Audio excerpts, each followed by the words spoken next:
What is up, everybody, and welcome to the All-NBA Show powered by FanDuel, America's #1 sportsbook. Get started with $150 in bonus bets if you win your first $5 bet at FanDuel.com/All-NBA. I'm your host, Adam Mares. I'm joined by my esteemed colleague, Tim Legler. You got the headphones on. You got the black shirt.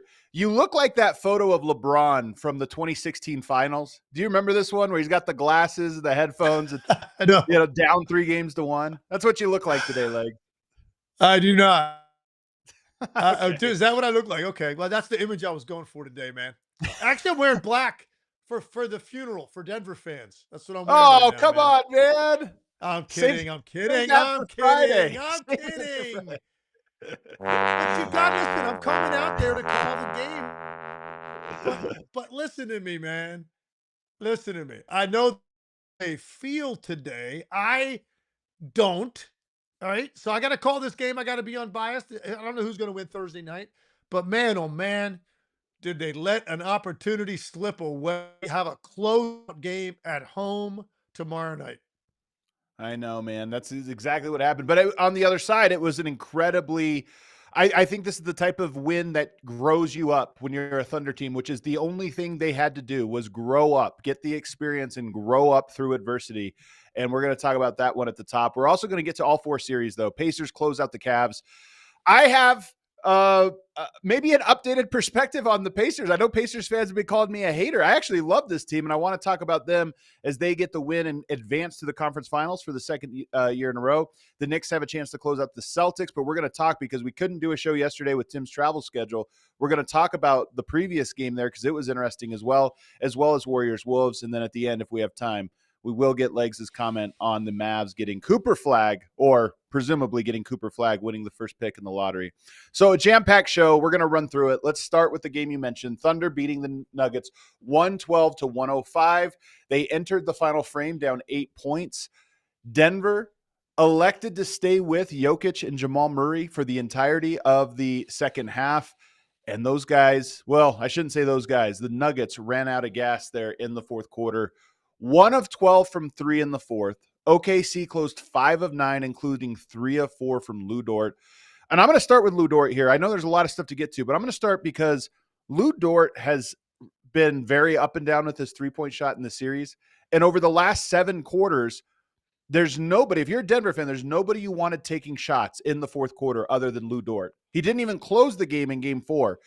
But he came up nails with 3 huge ones when it mattered. And to me, that was the difference. All the other stuff that happened, Lu Dort made big-time shots when it was demanded of him.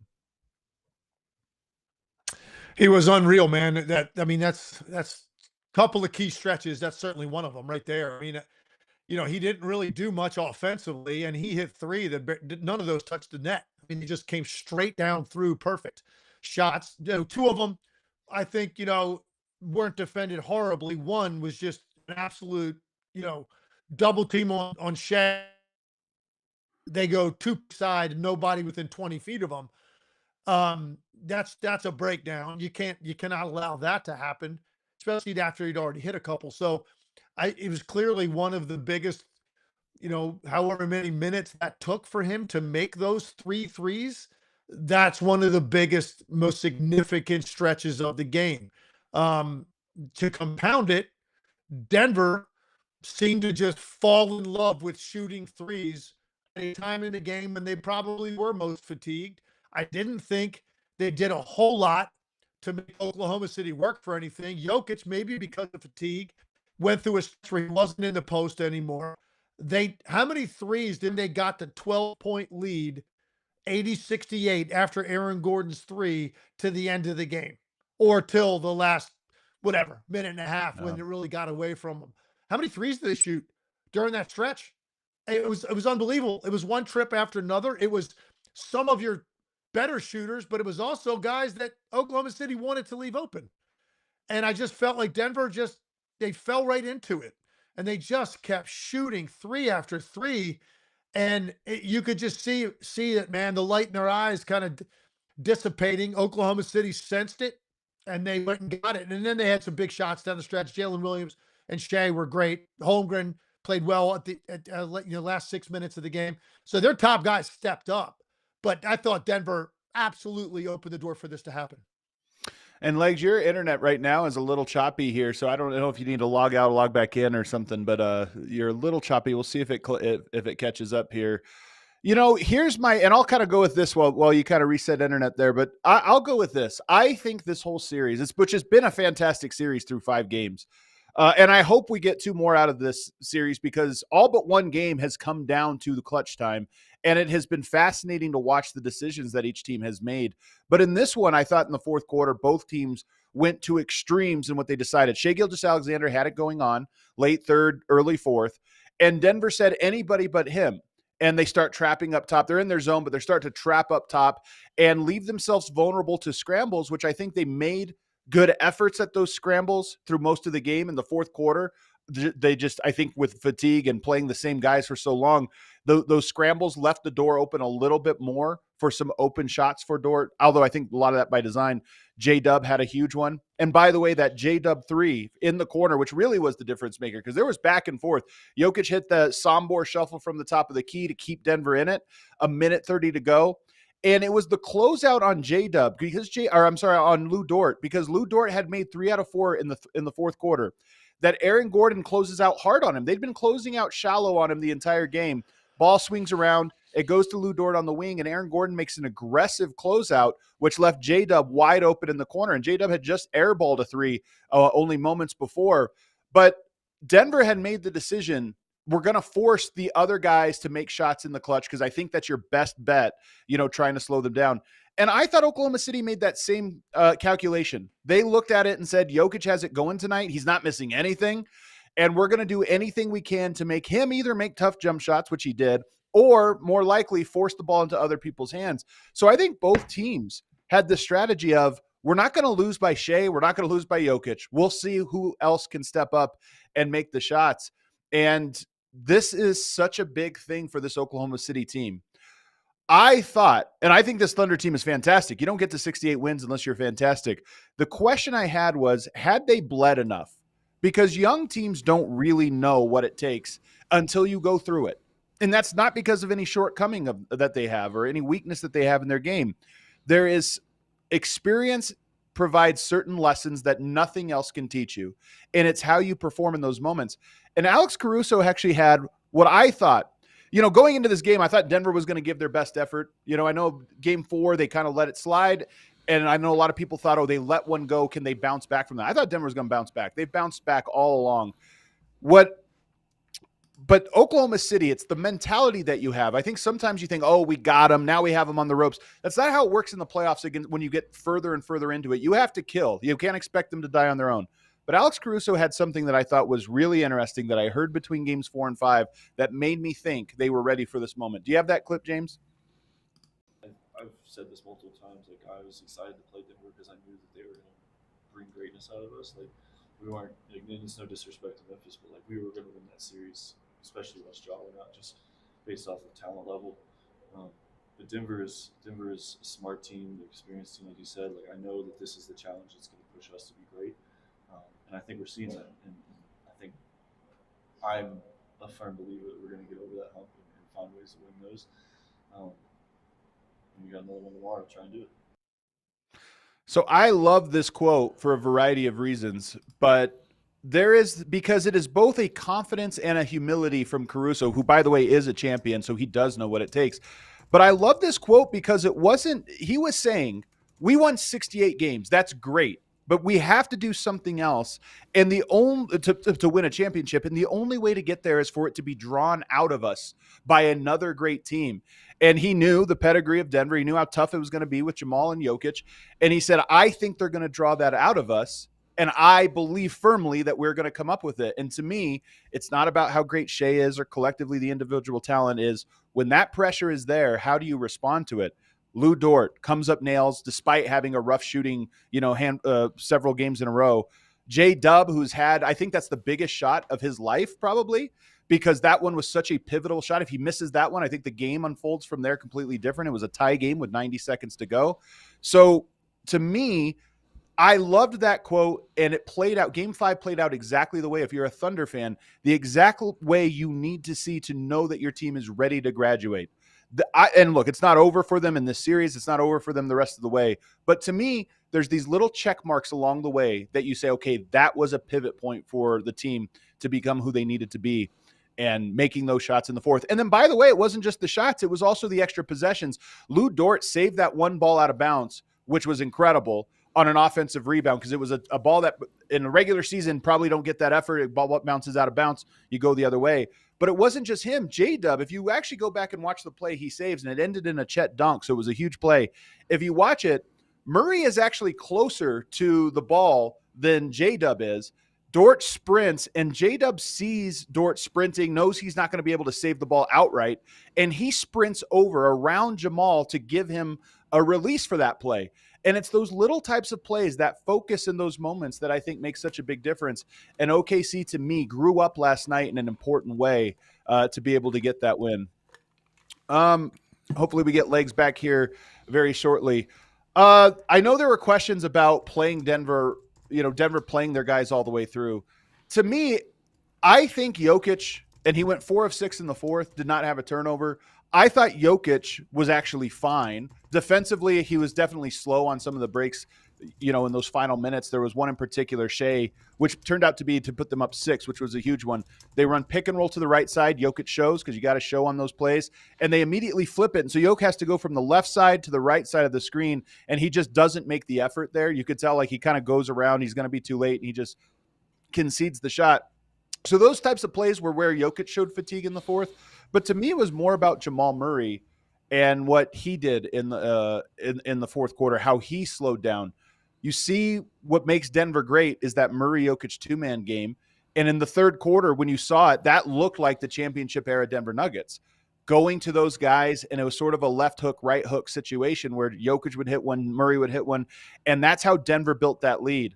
But just starting Jamal in that fourth quarter and trying to play him all the way through in that second half, to me, he's the guy that I don't know is ready or is capable of carrying that burden. And you saw him wear down. The other guys making shots, that happens in a game. I think it's tough to count on Michael Porter. I mean, he's getting a max contract, but still, nonetheless, given what he's given in the series, it's tough to count on him to make tough shots in the clutch. Aaron Gordon, Russell Westbrook, Peyton Watson, all of those guys went over. But that happens. To me, that's basketball. If you get 1 or 2 more shots out of Jamal in the fourth quarter, 1 or 2 more plays, that was the difference. Nonetheless, I look at it and I say, oftentimes with coaching, it is so easy to say that coach is a genius when they have all these different levers to pull. They have a lot of choices, and they made the best one. Denver, to me, is a team with 7 rotation guys, because I think Peyton Watson's actually played pretty well here over these last handful of games. But they have 7 guys they can go to, and there's just not a lot of levers to pull. Should he have gone to Russell Westbrook? Maybe.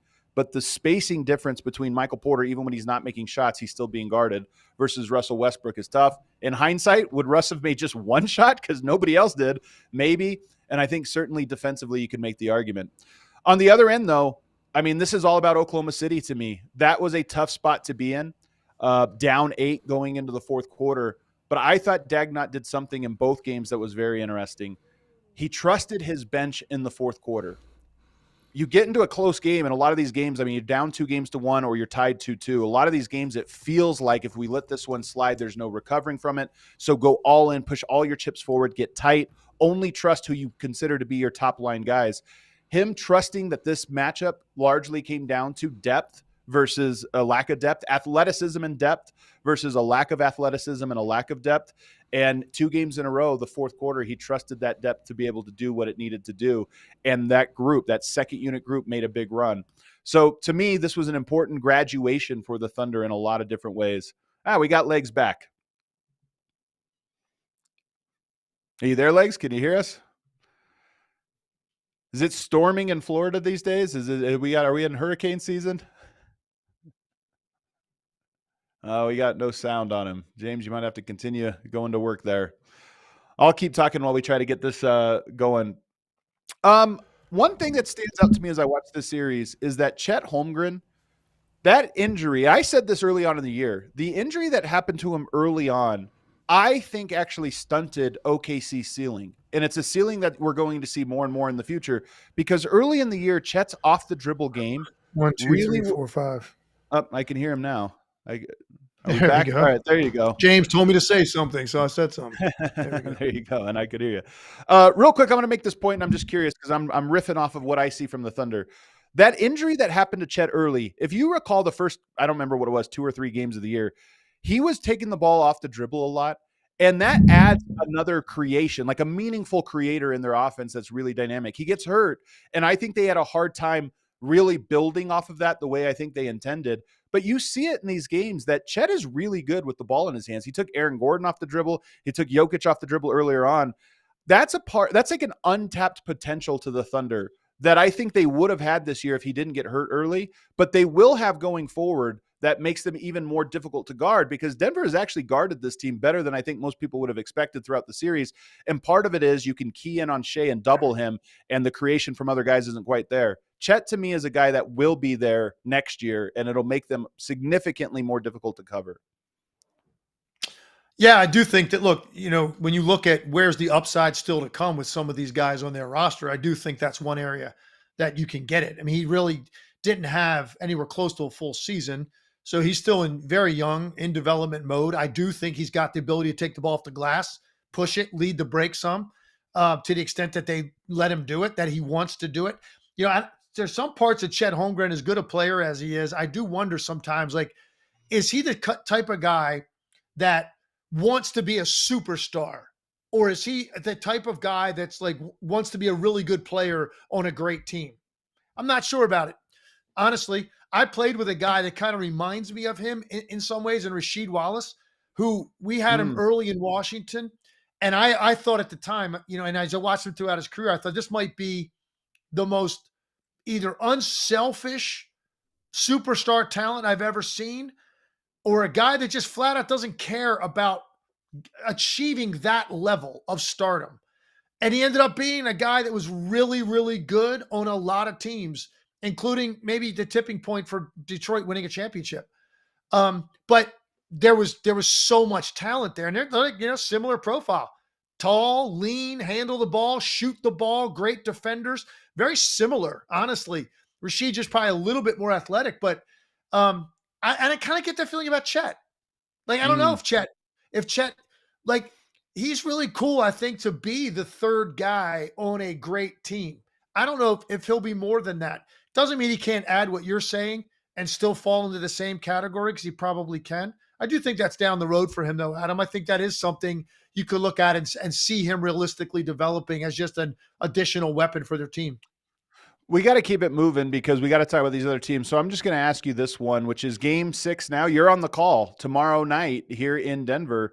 And Denver now has 2 games where they led in the fourth quarter and did not close it out.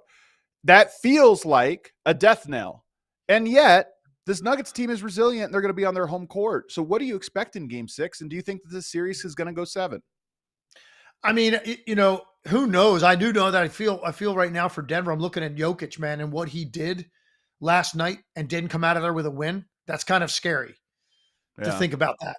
Because look, and I told you going into that game, because he didn't play very well in the last one, and I said he's going to have a huge bounce back game. You and I both agreed on that. He was incredible in this game. He did everything that he could humanly do to keep them in it. Jamal Murray, you and I were texting, and he hit that heater, in the beginning of the third, and then he just went ice cold. It was crazy the way that his faucet got turned off after heating up to the extent that he did. But, you did get, 28 points out of him, didn't have a great shooting night. For Jokic to do that, Murray to play pretty well. I thought Aaron Gordon was okay. Wasn't great. Played well during the stretch when they built the lead. Christian Brown wasn't very good. Michael Porter was non-existent, and they didn't get really anything off their bench. So there's more there with some of the other guys, but can Jokic come close to that again And what's it going to take from Jokic to get a win? Yeah. I think this game's going to be a one-possession game, 6 minutes to go. I don't think anybody's running away from each other. I don't think even Denver playing at home is going to mean they're going to come out and run Oklahoma City into the ground and win this game by 20 and force a game 7. I think this game is going down to the wire. It'll come down to who makes the plays late. I worry a little bit for Denver that Jokic played that well and put up those kind of numbers, and it still wasn't enough. And I blamed them. I think this was self-inflicted. I really do. I thought their offense for about a 12-minute stretch was just absolutely playing into what OKC wanted them to do, was forcing them to do. They didn't have a solution for it. And I know people are beating up Russell Westbrook because he shot a couple of air balls on threes and he had a couple of turnovers. I'm going to tell you right now, I would have had him on the court over Michael Porter Jr. in a heartbeat. Michael Porter Jr., if you couldn't see that Michael Porter Jr. was not going to make a shot, I don't know what David Adam was looking at. I don't know what he's looking at. I could see that. I could see that from, halfway across the country. I'm like, there's no way in hell this guy's going to make a shot right now. And if you look at what he has done, he had a good game the game before, but look at the 3 games wrapped around that. I mean, look at Michael Porter now. In other than the game that he shot 7 for 10, his 4 games in this series, he is 4 for 24. He's 5 for 32 from the field. Crazy. In the other 4 games. And here's the thing about Westbrook. He might have shot another damn air ball from the 3, but he does other things that you don't see coming that potentially can help you win a game. An offensive rebound, a steal, a loose ball, get out in transition and score. Who knows? Drive hard and get fouled because he's so wild going in there. Porter Jr. was just like, you knew that ball wasn't going in, and he took 2 big shots in this game, and I knew neither one of those balls were going in. So I wouldn't have had him in the game. I would have gone in a different direction because it was obvious to me that was going to be, and he wasn't like he's helping you defensively. So I don't know. I thought that was a mistake on his part. I thought their offense killed them once they got up 12. Look at the number of 3-point shots they took over the last 18 minutes of that game. You're playing to someone else's identity, not your own. They shot less threes than any team in the league. They shot half of their regular season average of threes in 18 minutes. I'm sorry, man. That's losing basketball. That's not playing to your strengths when you have to, blame fatigue, whatever. They're not deep enough. Okay, that's fine. But you got to be better than that offensively with a chance to close the game. That's the way I looked at it. I mean, I don't disagree. I do think a lot of what Oklahoma City decided defensively in that quarter dictated some of Denver. But to your point, sometimes it's like, hey, just hell or high water. You got to barrel through guys in the paint and try to slow this game down, get to the foul line, create something else. The last thing I'll say, and then we got to move on. The Nuggets electing to go with the starters to start the 4th. Here's one thing that I think, because fatigue is one thing. We all know about that. But I think the 4th quarter, especially Oklahoma City, who's been so good to start 4th quarters all year, this is one of their big strengths, is they're deep enough that their starting unit in the 4th quarter, which is not their closing unit, the unit they start with, they are so hard to guard because they are their own knockout punch. And Denver, when you played the same guys, you keep them out there, there's a natural instinct to think, we have to pace ourselves. This is 12 minutes. We need to be fresh in the last 5 or 6. So let's pace ourselves. Whereas Oklahoma City with fresh guys is thinking we have to turn the intensity up. And I think part of the battle with Denver was this feeling of let's not go too fast. There's a lot of time. Let's slow it down. And it's like, no, the moment you start doing that is the moment the other team grabs rhythm and control. So to me, that's the big thing about playing your guys extended minutes is they naturally, subconsciously decide to pace when they actually need to turn it up. Yeah, I mean, I think that's fair. I think it's a fair point.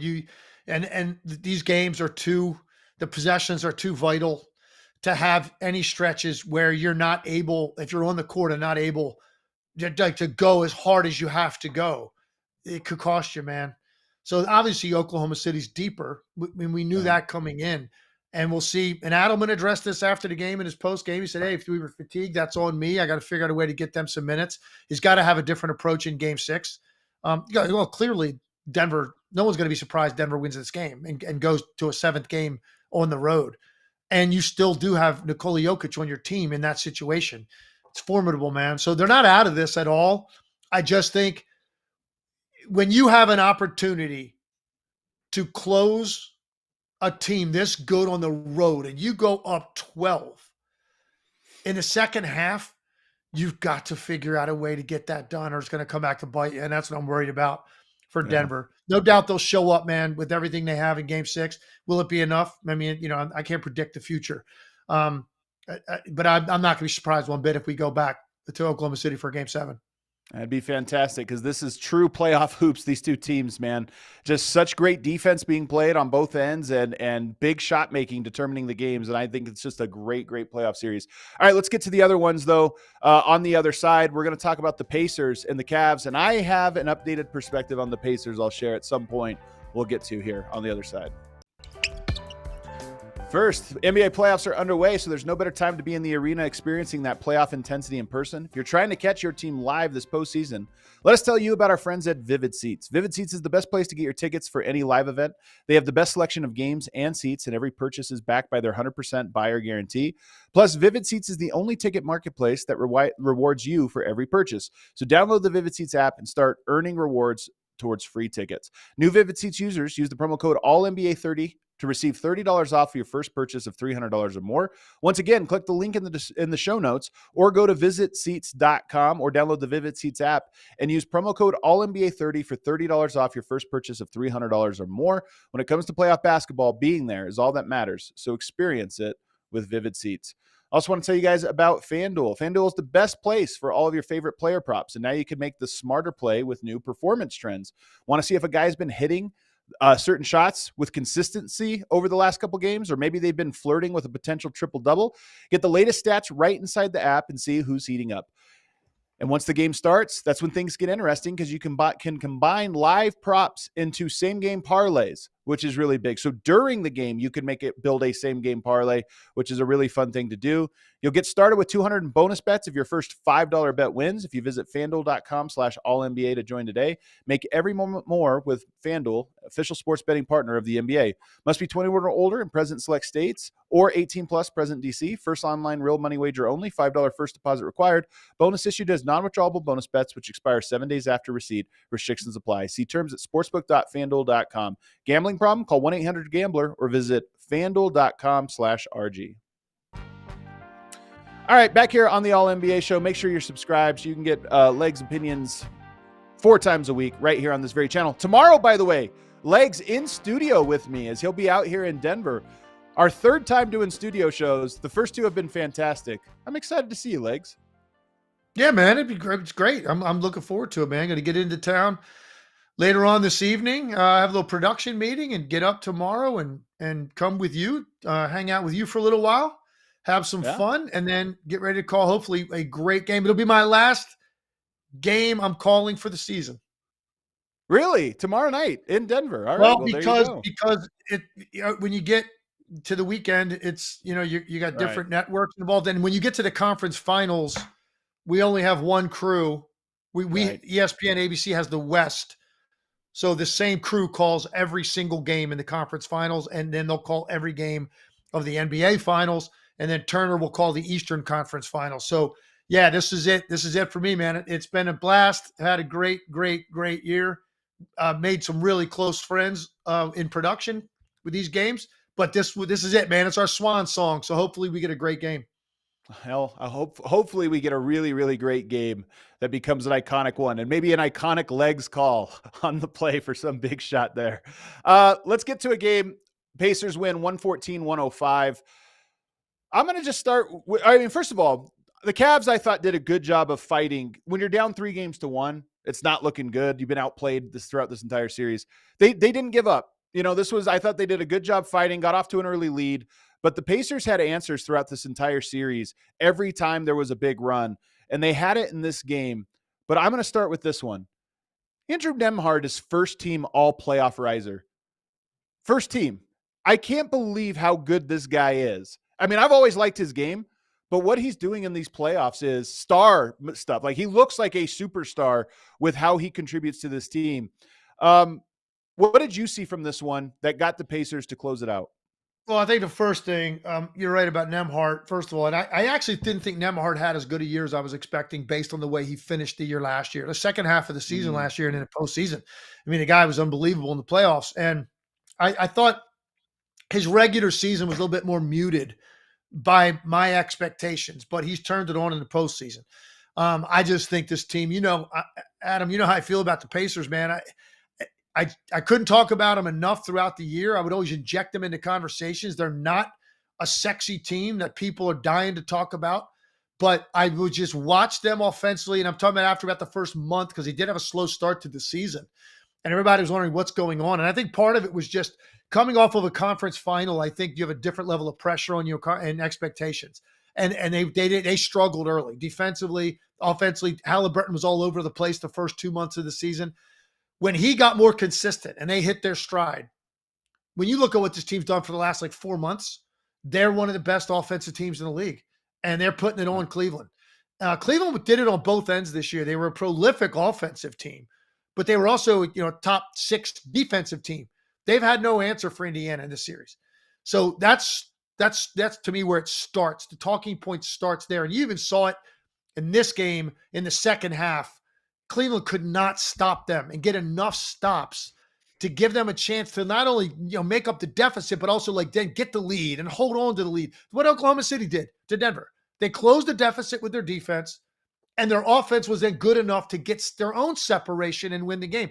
Cleveland couldn't do that to this team. Now, part of it, they're not 100% healthy. We know that.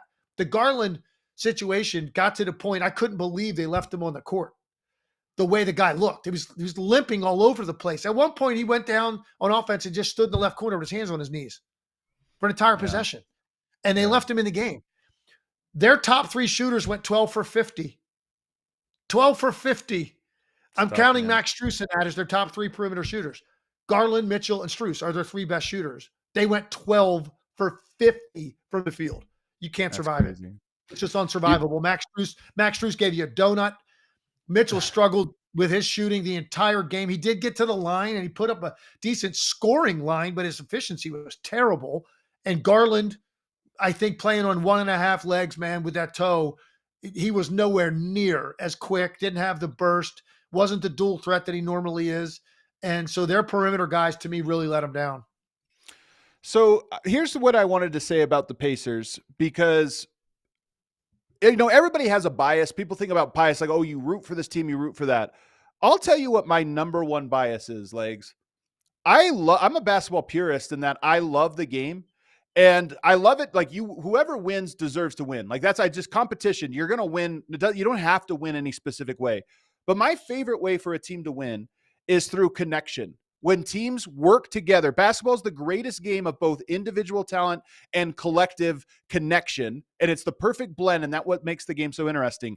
When teams are connected and they solve problems together because everyone knows exactly how to read the court and what is expected of one another, to me, that's my favorite brand of basketball. This is what the Pacers have showed me in the series. And you saw it last night. And this is why they came back. Tyrese Haliburton is an unbelievable engine to this team. He makes so many great decisions, tough decisions, throw different looks, and he just reads it in real time. But in order for him to execute it, you need 5 guys on the court that are also reading where they're supposed to be to maximize that window. And they are doing that at such an unbelievable rate. They make plays every single time down. No matter what you throw at them, they just read it and work together. And that's why I'm changing my tune on the Pacers. I think they know how to attack every type of defense. They know how to do enough stuff to work together, and they just play the most connected brand of offensive basketball in the playoffs right now. I totally agree with what you're saying. And I listen, man, I think, and I don't know what's going to happen with Knicks Boston. I think we kind of know now with what happened to Tatum, how that's going to end up. I think Boston could win a game at home. I think Jaylen Brown is good enough that he could dial it up and go crazy on them. And if they were just Jayson Tatum, then they wouldn't be who we've been talking about for the last 2 years. We talked about their depth and versatility. They could still not win the series. I think the Knicks are going to win the series. I think Boston could win the next game. And here's my point. If the Knicks win that series, or the Celtics somehow come back and beat the Knicks, I'm telling you right now, the Indiana Pacers have a great chance to win that series. Indiana Pacers might end up in the NBA Finals, Adam. You better wrap your head around that. I have a take about them against the Knicks that we can get to in a second. But yeah, I agree. I think it's very possible, man. And you talk about Haliburton and what he can do with his engine. I agree, man. He's so fun to watch because of that. So fun. Go to the stretch. To me, this is the stretch of the game. It's 43-25 Cleveland. 8 minutes to go in the second quarter. I mean, they're running them out of the building. Tyrese Haliburton over the next 8 minutes makes 4 threes. Fourth, and again, same thing.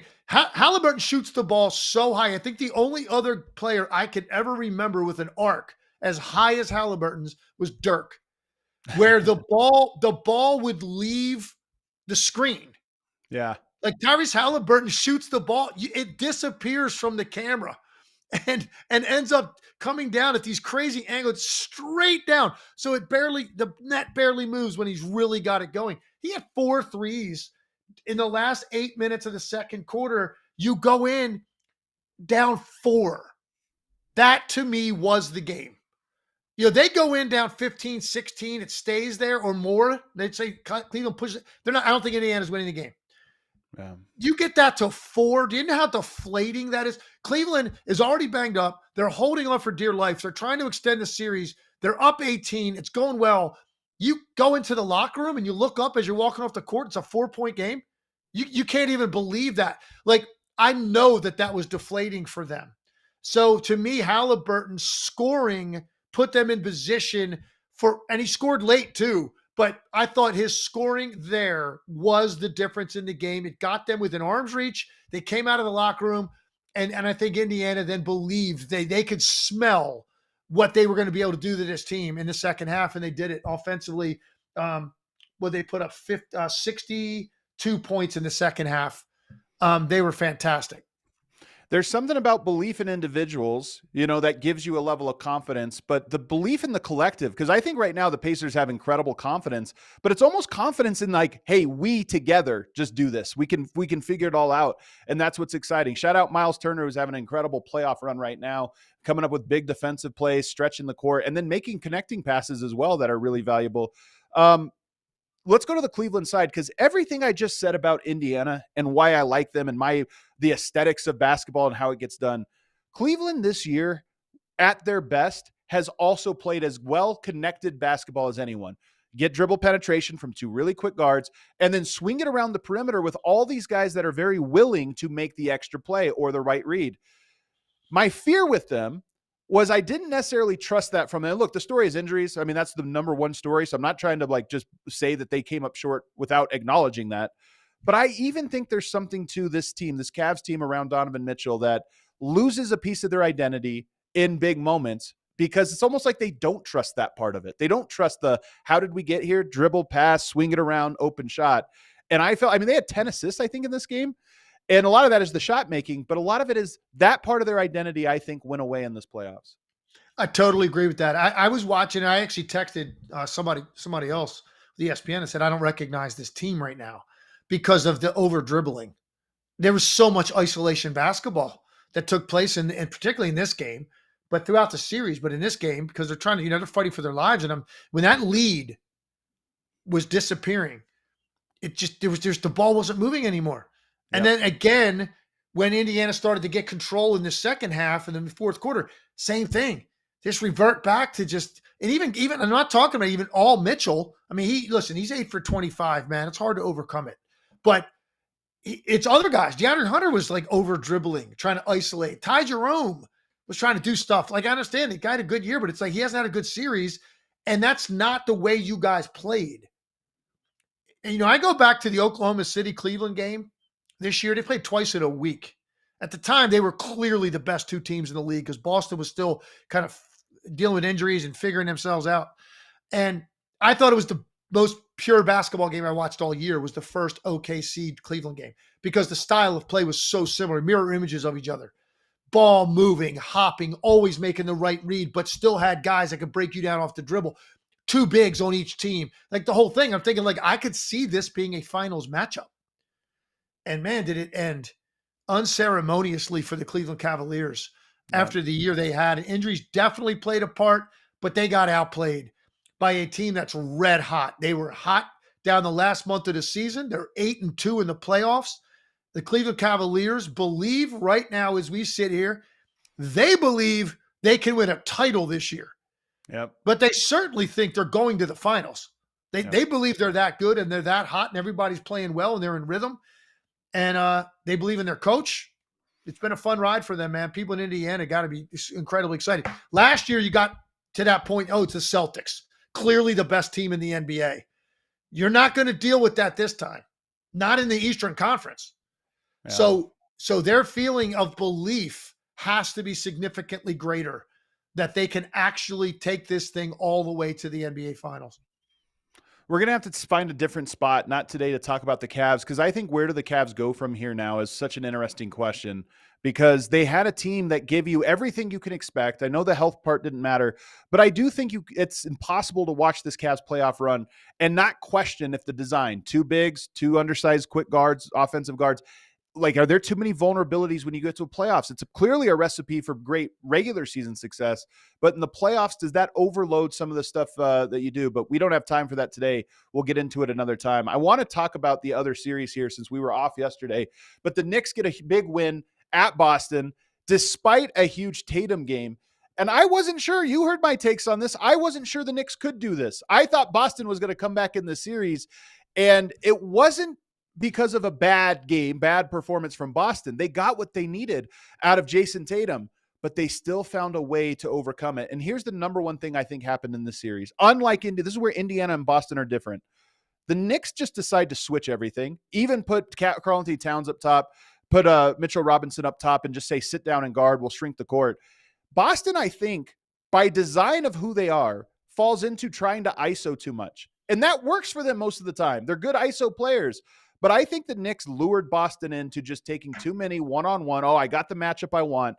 And when that well dried up, there wasn't anything dynamic off of it. So the three-pointers are part of this, but I think part of it is they were comfortable playing ISO ball when that no longer became efficient for them.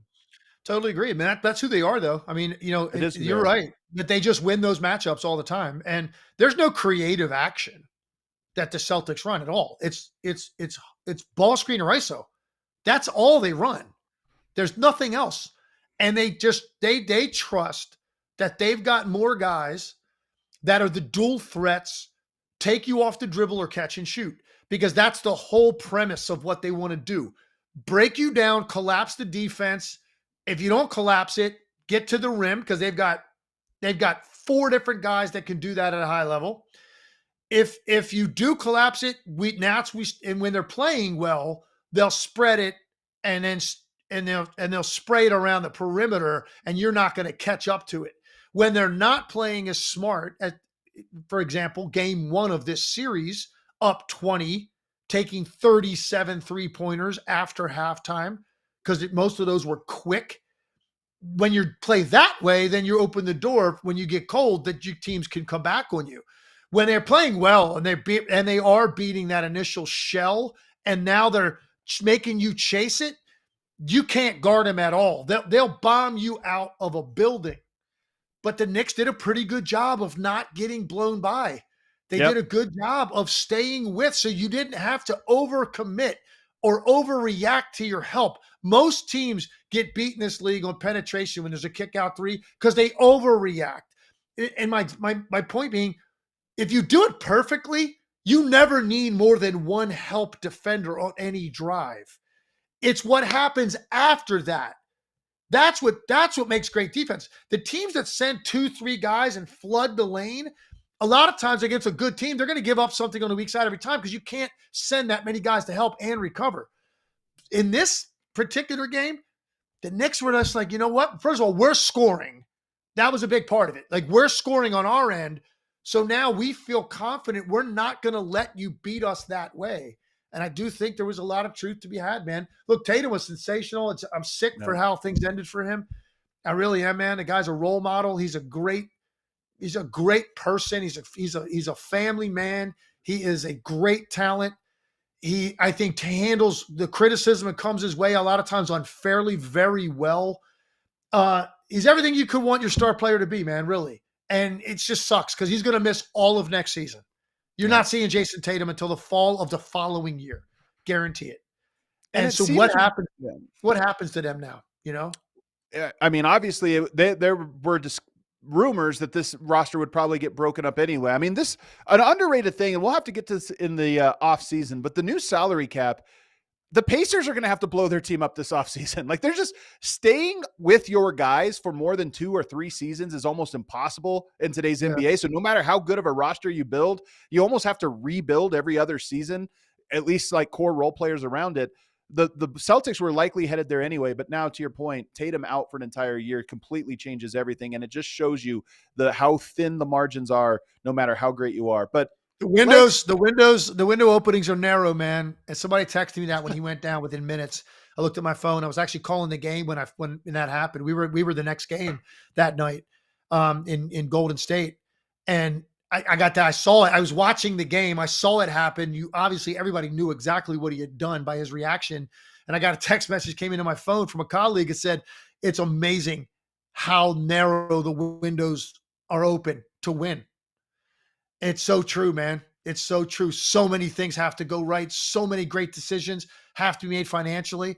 Guys have to overachieve that you're not paying a lot of money to. Like, they've got to hit their stride. But even then, it's only a few years, man. You got to max out and try to get more than one. I'm not saying, it's a wrap on the Celtics going forward, but this is a blow. And I don't think they can come back and win this series. I'm sure you agree. You got to have a top like 10, 15 talent, usually top like 5 talent, but top 10, 15 talent. You have to have that. That's hard enough to do. Then you have to hit your draft picks for your 6th, 7th, 8th guys.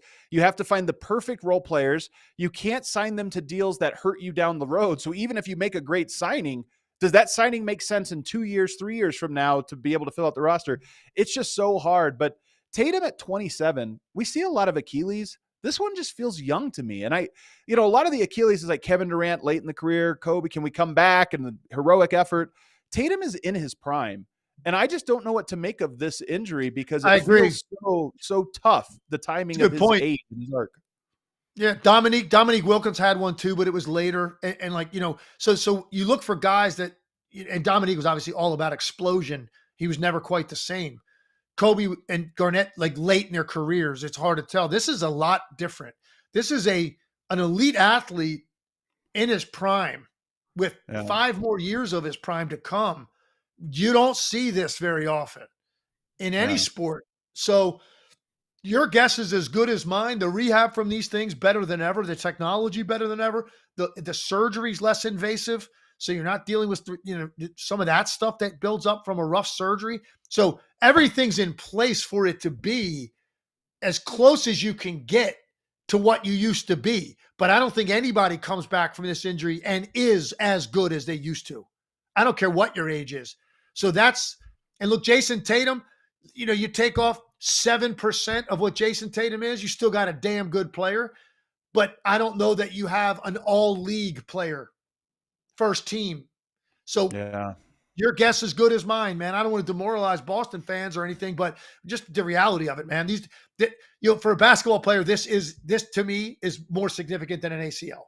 Yeah. This is the one that all basketball players fear. And that's why I think you saw Jayson Tatum's reaction, how emotional he was leaving the court. I mean, I think because this is the one. That's why I stopped playing pickup when I turned 50. I too many times, Adam, I was on a court in a pickup game when someone just pulls up and goes down like they got shot out of the stands by a sniper. And you're like, oh, there's an Achilles. And I'm like, nope, that's okay. I'm good. No more pickup for me. I'm not going through that. Yeah, that's my biggest fear, honestly. It's why I'm afraid to play. Whenever I go to play pickup now, it's my first feeling before excitement is a little fear of like, hey, man, I don't want this to alter my life. Let's go to the last series here, which is the Warriors and the Wolves. And obviously the Warriors have been, no Steph is damning for them. But the Wolves and Anthony Edwards and Julius Randle in particular, I buy the Wolves. I'm going to buy all 4 of the teams that are going to end up in the conference finals here. I'm buying the Wolves because of those 2. And Anthony Edwards, who's had an up and down playoff so far, he is really starting to ascend. Wolves are dominating in isolation, mostly with Randle and with Ant, and they're doing it against great isolation defenders. Julius Randle, there's no answer for in this series. And just called 2 of those games. And to watch Julius Randle operate whenever he got an opportunity against Draymond Green. He's not affected. It's really been impressive, man. Yep. Now, I will say, I think Golden State has done a really poor job at forcing him to his right hand from the elbows or the top of the key. He's not nearly as good a finisher going right. In fact, he rarely gets all the way to the rim when he goes right. He's going to stop and shoot a little lean back shot or jump stop and try to spin back to get to his left hand. I think there's been times they've closed out on him really hard at the 3-point line, and they're closed out on the wrong side of his body. When they square him up with an ISO, they start off looking like they're forcing him right, but then one little jab step and they overreact and they jump the other side and he goes to his left hand anyway. So I think that they can make it harder on him, but the guys, this is the best I've ever seen Julius Randle play. And Chris Finch said, this is like by far the best he's played for them. And what a time to do it. Look at his game logs from the playoffs. It's so consistent, efficient, and tough. Sometimes it's playmaking, sometimes it's scoring, sometimes it's rebounding. Last 2 games of this series, it's been all of that. And then Anthony Edwards has gone off the last 2 games. So I agree with you, man. And then they got McDaniels and Gobert and Nickeil Alexander-Walker and DiVincenzo defending around that. Yeah. Man, there again, this is a team you look at and go, I don't know who's winning OKC Denver series, but I'll tell you right now, I mean, Minnesota to get to the finals, no one should be shocked if that happens. There's a little bit. Last year, Denver, Minnesota, I thought great series, goes 7, comes down to the second half in game 7. And I thought that both teams maybe emptied the chamber in that series. And now you go and place a rested Dallas team in the conference finals. And of course, Dallas wins. I look at that almost this year in reverse. Oklahoma City and Denver, especially if this goes 7 and Minnesota's able to close out tonight, you look at that and go, Minnesota, great series. They're going to get a week off. And this Nuggets Thunder series is exhausting. It's pushing both teams to the brink, and that might give an upper hand to the rested Timberwolves in the next round.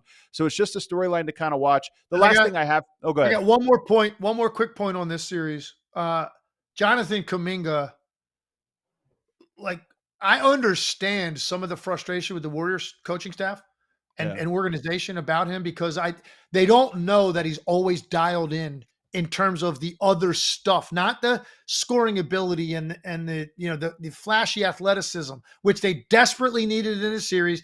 They didn't have a choice. Trey Jackson-Davis has actually helped them too. They decided, you know what, we got to play these guys. These guys are too long. They're too athletic.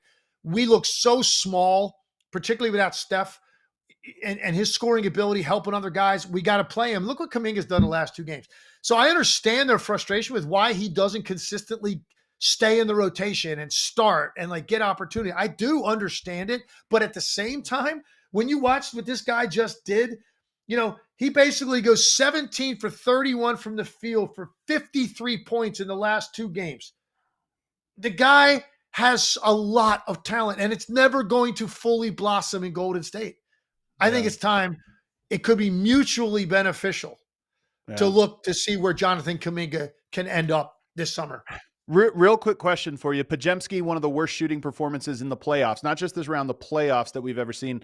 How does that affect how you view him? Or is this just a slump he's in? So here's how I view him. First of all, he does so many things to help you win games. He's a winning player. You want him on your team. You want him in your rotation. Now, I don't know if he's good enough to be a full-time starter the way he is for Golden State. If he's your 6th man playing 25 to 30 minutes most nights, that might be a better role for him. I do know this. The guy is overtly wearing his frustration with missing shots. When you start showing the world that to that extent, how down you are on yourself, you're going to have a hard time snapping out of it. And this is the number one thing he's got to work on, I think, going forward. I'm not saying we all don't struggle with our confidence at times as a shooter. When you wear it overtly, the other team knows it too. Your coaches know it. And now the crowd knows it. Every time you go up to shoot, there's like everybody's holding their breath. Is he finally going to make one? And so he has to be more stoic, which I think could help some of the surrounding factors be more confident in him, which I hope help him get his confidence back quicker, if that makes any sense. Not to mention you're expressing how you feel. And that tells me he's feeling tight, right? Every time you drop your head or whatever. And I'll tell you what, it comes full circle. And this will be our last point. Lu Dort was bricking left and right, airballing left and right. But that guy had a quick trigger all game. Even last game, this game, he did not hesitate, even when he was 0 for 3, 0 for 4. And then he hits the big shots. Russell Westbrook has a lot of this in him too. You can't tell when he's missing shots because he has the same confidence as he always does. That is a valuable trait. There's this idea of it doesn't matter. Take the shots you're supposed to and live with the result. Cue that outro music because we got to get legs out of here. And I know we have one super chat, but what do we have here as you cue the outro? JVW says, Nuggets in 7. You can thank Ramona Shelburne. All right. Ramona had an article about Russ and some conflict in the locker room. Hey, man, look, it's possible. Look at the margin between these two teams. It's not that great, man. It's all the details, and you can't have prolonged offensive droughts at the wrong time. That's really what's cost Denver. Underdog status leads to legendary moments. We'll see if it happens again. Great games tonight, and me and Legs are going to be later tomorrow. We'll be in the afternoon, but late tomorrow we will be in studio together. Those are always great shows. Can't wait for it. Hit that like button on the way out. We'll see you guys.